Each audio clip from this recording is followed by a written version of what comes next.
পৃথিবীতে সবচাইতে শ্রেষ্ঠতম দোয়ার স্থান হলো মা বাবা।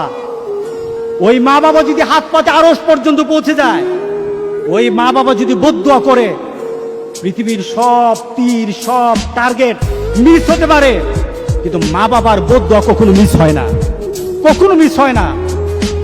আর সন্তান মা বাবার জন্য যখন দোয়া করে, পৃথিবীর কোনো হুজুর, পৃথিবীর কোনো বুজুর্গ ব্যক্তির দোয়া কবুলের ব্যাপারে সন্দেহ থাকতে পারে, কিন্তু সন্তান যখন মা বাবার জন্য দোয়া করে, এই দোয়া আল্লাহ ফেলে দেয় না। সুবহানাল্লাহ। কারণ মা বাবার এই দোয়াটা শিখিয়ে দিয়েছেন আল্লাহ সুবহানাহু ওয়া তাআলা, রব্বির হামহুমা কামা রব্বায়ানি সাগীরা। আপনি কবরে থাকবেন, আপনি প্রত্যেক নামাজে আপনার সন্তান দোয়া করবে আপনার জন্য, রব্বির হামহুমা কামা রব্বায়ানি সাগীরা। করেন, মা বাবার জন্য দোয়া করেন প্রতি নামাজে, প্রতি নামাজে বলেন মা বাবার জন্য, রব্বির হামহুমা কামা রব্বায়ানি সাগীরা।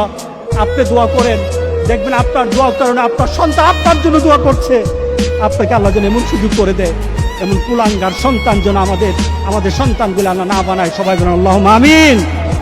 আপনার দালান, আপনার বাড়ি, আপনার সম্পদ, আপনার ব্যবসা, আপনার পৃথিবীর প্রতিপত্তি যত কিছু আছে, সব আপনি দুনিয়াতে ফেলেই চলে যেতে হবে, কিন্তু সন্তান কিন্তু আপনাকে ছেড়ে দিবে না।